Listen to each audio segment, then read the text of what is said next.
Assalamu alaikum wa rahmatullahi wa barakatuh. A very good morning, a very good afternoon, a very good evening. Kijja kusinzira abude ki video eno wegenda kubeera nga te ekutuukirako era nga amawulire gendi mukubeera nga tenfuna wano ssaawa zino katikati ebyomuyimbi Chosen Becky ate byo birabika bizzeemu era nga mujjukira Chosen Becky bwe yali ku mbaga ye ayina abaana bye yasobola okubeera nga te akwasa ebipande nga bagamba nti finally we have got a caring dad era nga akulira abaana n'abavubuka mu ggwanga ly'etu Uganda omukulu Balaam Byalugahale ayavayo na warning obinyo Chosen Becky n'agamba nti etsokera ddala aveeyo yeetonde ekikolwa ekyo kye yakola si kirungi n'akamu era nga bw'anaaba takikoze ajja kubeera nga ate ebinaddako tajja kubeera nga ate abyagala. Chosen Becky kye yakola mu kifo ky'okubeera nga ate yeetonda ate yagenda bugenzi waka n'abeera nga ate arecordinga video endala era nga mu video eno abaana bo bennyini baali beeyogerera jjukira luli ku mbaga yaabwe baali bakutte ebipande nga baga nti we have got a caring dad. Chosen Becky mbu olunaku lw'ejjo yasuze mu kkomera era nga tetina kubeera nga tekitegereka oba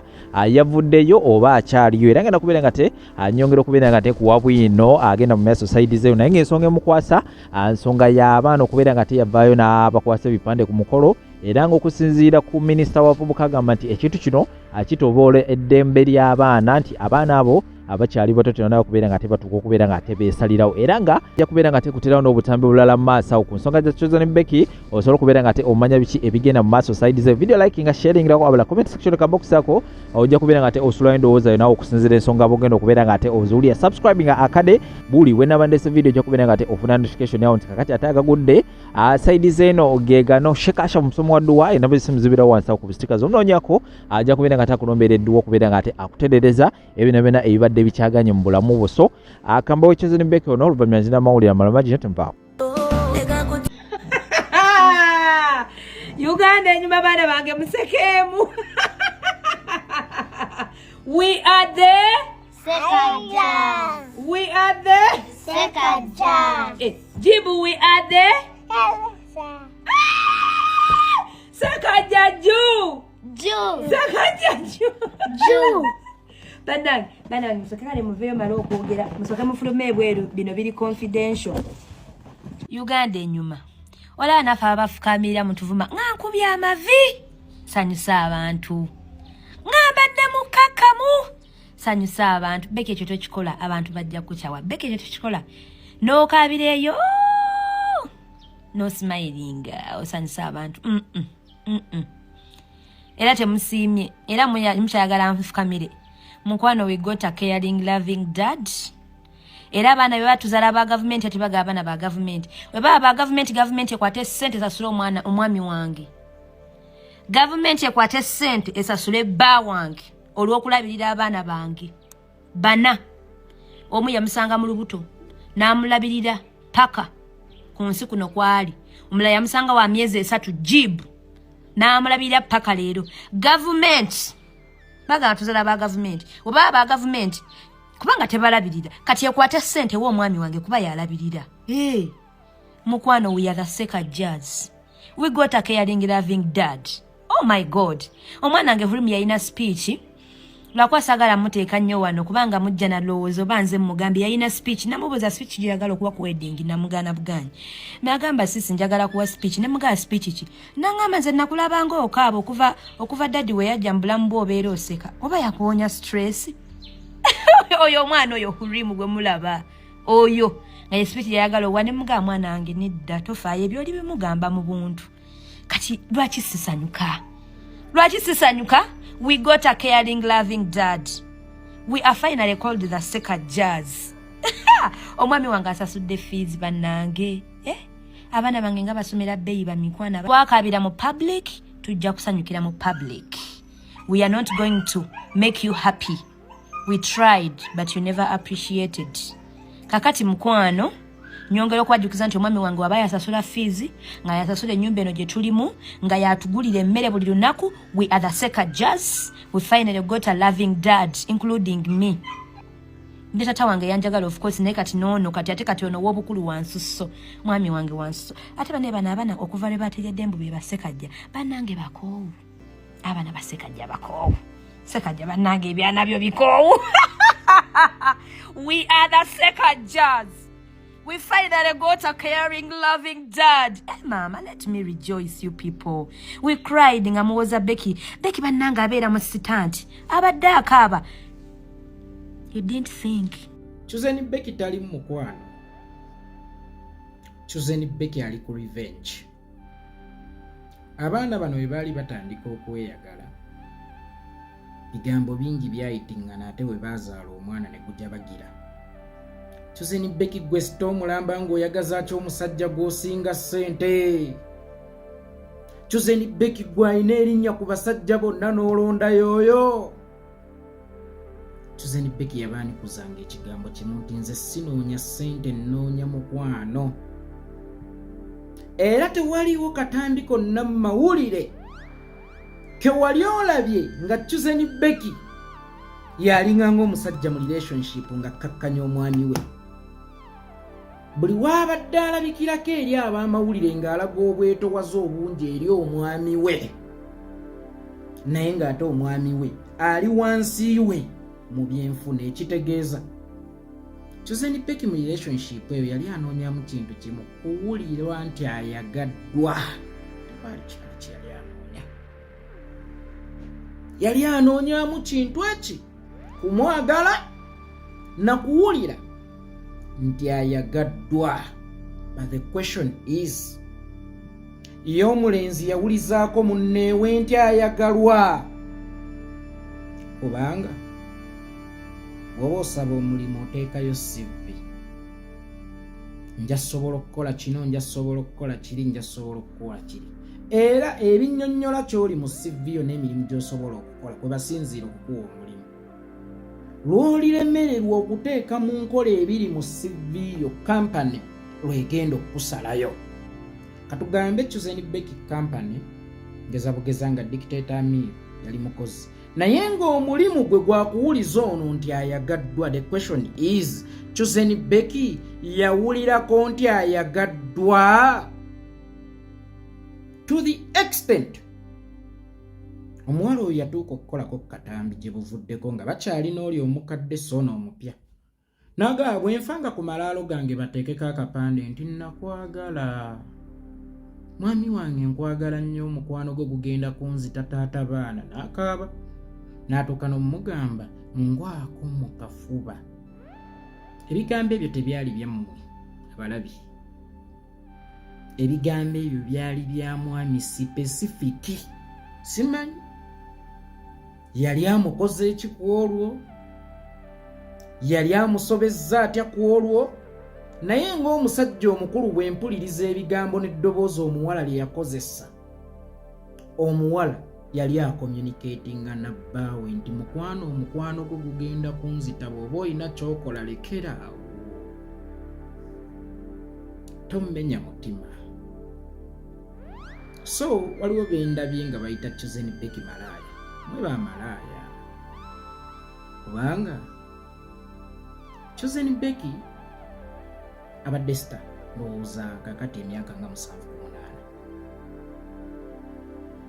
Mu bwa star bwe yali asobola okufuna omusajja ow'ebbeeyi, abagagga b'omu Kampala, ne bwaki alonda eno ebbanga lye baabeera bonna n'atakoma kumulonda n'okumuzaalira.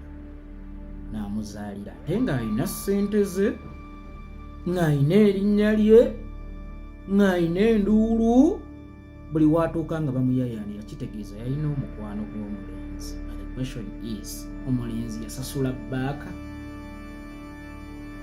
Omuwala kye yali ateekamu ono yakizzangamu oba yakimuddizanga? Omanyi omukwano gumenya nnyo ng'ogulimu wekka. Abali babaddeko mu mukwano gw'obwomu mugumanyi nga gw'oyagala takwagala,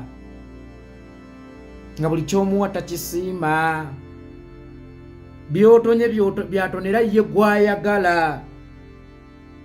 Kakati omukwano gw'obwomu oba ng'anyiga ekisiikirize kyo mu disco bituuka ne bikutama ng'olina okunoonya ekiddako. Sigambye nti ye Dictator Amir yali mubi oba teyayagala muwala, era sigumusalidde, naye ndi kummwe abagusalira omuwala nti malaaya. Bannange omuwala yayagala omulenzi, era singa mbadde sinnafuna n'alisaye Mukama Katonda ampa omuntu anjagala nga Chuzeni Becky. Nammwe abavubuka abato mbakuutira, bwe mubanga musaba Katonda abakyala, mubasabe abakyala abafaanana nga Chuzeni Becky. Chuzeni Becky gwe njogerako ye muntu aba ne ssente n'atanoonya balina ssente ng'anoonyezza ggwe. Kayagadde ggwe asiimye ggwe. Ye muntu akwagala nga talina ky'omusuubira kumuwa okuggyako okwagalibwa naye. Ani atali yagadde kwagalibwa? Oba ani yali yagadde okubeera mu relationship nga gwalinamu naye nga gwajeeguya? Omukwano ng'ogulimu wekka guluma. Nze Dictator Amiru mukwano gwange naye mabegako awo twayogerera nansuubizaayo olusaniya.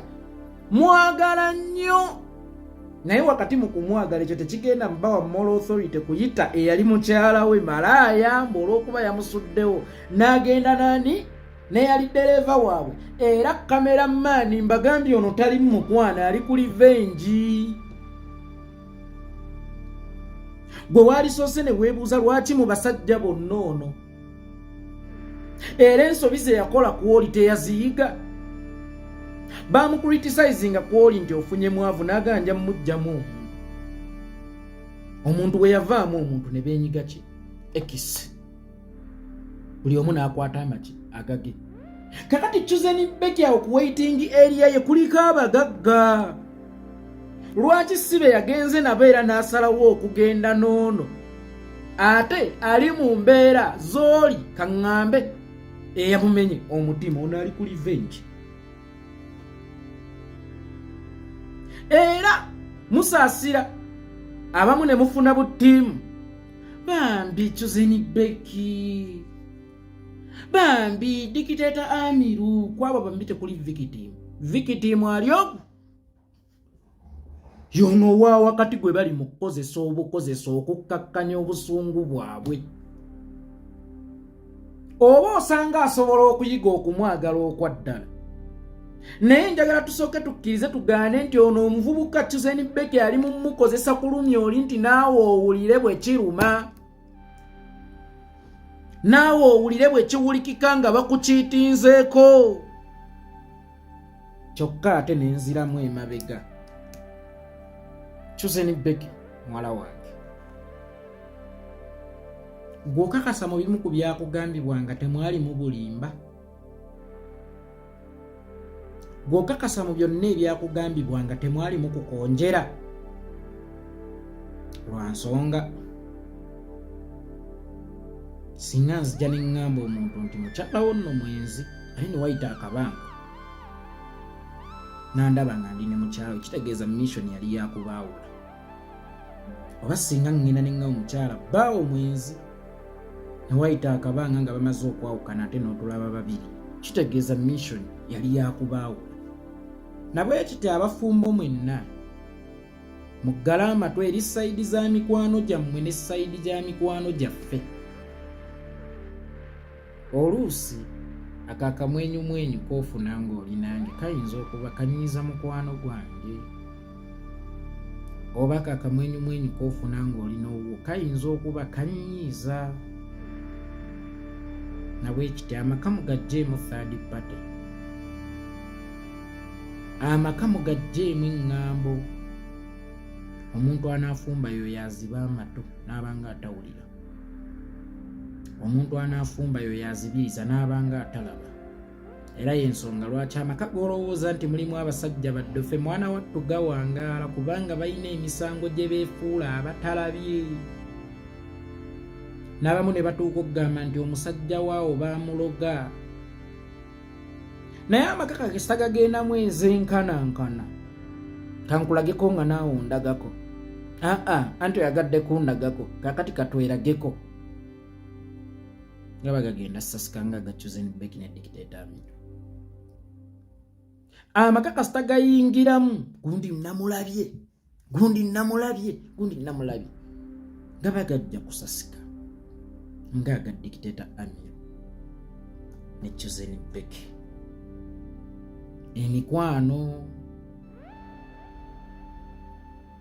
Emikwano gibeerenga bweru wanju, emikwano tegibeeranga mu maka. Era nze ensonga lwaki ebiseera ebisinga bano abatutumufu we bagwako ekintu nga kino mba njagala okukyogerako nti mmwe abalala mukirabireko. Emikwano mu maka y'emu ku nsonga lwaki bano baasasise. Obuteeguyaŋŋana n'okwagala okugwa olubege nga kuli ku sayidi emu. Nkiddamu, ku nsi kuno omuntu asobola okubeera omwavu naye bw'amanya nti ayagalwa awulira nga ye mugagga asinga. Kyokka ate ku nsi kuno omuntu asobola okubeera omugagga naye kaali wammanta okwagala ajja kwewulira ng'omwavu asinga. Mubeera eyo nga mu maka gammwe, fuba nnyo ekyokuwa ekisookerwako kye bayita omukwano kyo kiweeyo, kubanga relationship eyo yaliwo nga teyeetaagisa ssente ng'ekigimusa ku sayidi y'omuvubuka ng'aziwa omuwala, nga yeetaaga ekintu eki. Waayo kwagala lwakuba ate tomunenye, kuba situmanyi n'akalimi kooli ak'okuwulira nti ayagaddwa kaali kenkana kino najja kugamba mpulira nayagala. Nona ajja kugamba mpulira nakola ki? Nayagala. So omuvubuka n'omuwala bonna bayinza obutabeera bakyamu, kyokka ate bonna bwona abalima bonna bakyamu, kuba omuwala ayinza okuwulira nga tayagalwa ate nga ye omulenzi awulira ayagadde. Omuwala ayinza okuwulira nga ayagadde nnyo ate ng'omulenzi ye awulira ono tekikyavaayo buki, vayibu takyagikola ki, takyagiwulira. Nabwe kityo kuba n'ababiri bombi bayawukanye tubayigireko buyigizi tetugubasalira, kubeera si be basoose. Neki kye tuyiga mu kwawukana kwabwe? First of almost omukyala abeerawo gwe n'olabanga eyakoma, n'olabanga amuliko wekka, naye muganda nga omukyala ne bw'aba bamuwalulira kkali era olimusanga mu bisegguusi nga waliwo akwebera.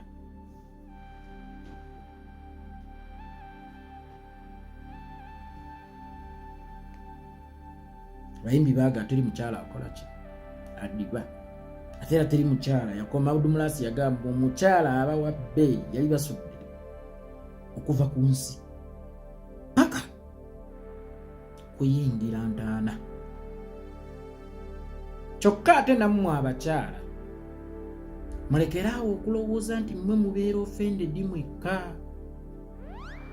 Abakyala batukola ebintu mu maka, naye olw'okuba nti tewali ddoboozi lisituka nga liwolereza mwana wa bulenzi, tewali mwana wa bulenzi awangula musango eri mukyala. Era buli ekibaawo ffe twakalabirawo teri adda ku sayidi ya mukyala. Omukyala ne bwakuvuma mu takisi naye n'omuvuma bonna bakukyukira, kubanga zo favors zajjira mu kitonde ekikyala, tewaliyo awolereza kitonde kisajja. Musiguze kano kako weetaagayo ku driver, weetaagayo ku kameramani, kati nno bwe bwonke ng'omuntu bw'obaako ng'obuli omukyala wa munno naddala owa mukwano gwo. Anti ne bw'aligenda mu katale okugula ennyaanya ojja kujjukira naawe engeri gye wakukutanga naye nga bbaayo mumulese mungi. Ne bw'aligenda wa jaga nange namufuna gwe nti yalibanga agenze kwenda. Nabwe ekityo onkumuliitu y'abakyala abali mu Uganda okuganzaamu muk'omusajja ate muka munno naawe obeerako kikyamu ku bwongo. N'okwagala muk'omusajja kiba kivve naye bibi bisiŋŋaana okwebaka ku nnyonyo waakiri weebaka ku nnyazaalawo. Waakiri funa muk'omusajja atali mukwano gwo, naye mukwano gwo waliwo abagenda okugamba nti anti Amiri yali yadduka dde. Abalungi abatuwuliriza era abatulaba olunaku olwaleero tukyaddeko ewa Sheikh Ashraf Dembe. Sebo nsanyusa okubalaba. Amannya agange nze Sheikh Ashraf Dembe akola ku bizibu by'enjawulo. Omuntu singa aba alina ebirwadde musomereddwa tumuwa amazzi ga lukuya nga bw'obadde ogalaba, tugenda abantu ku kyoto ne twokya emizimu emibi egibabaamu n'okulomba edduwa. Abantu singa abeera ng'ali wano atuuse sobola okumulombera edduwa, ne waba atatuuse nga mpadde amanya gene nga ali wala. Naneetaze enamba yange yeeno eri 0707763711. Nammwe bannyinaffe abali ebweru oyagala okuba nti oyagala okulombera ku dduwa ng'olina ebizibu, viza zibuze, amaka gakolongotana, sente zikola zimpita mu ngalo, ojja kumpeereza ekifaananyi kyo n'amanyago, ebyo byokka bijja kummala, nja kukulombera edduwa, ojja kutereera. Olunaku olusembayo mu mwezi mba n'edduwa ey'awamu ffenna n'abalwadde bange abakadde n'abapya. Salaamu alaikum warahmatullahi wabarakatuh.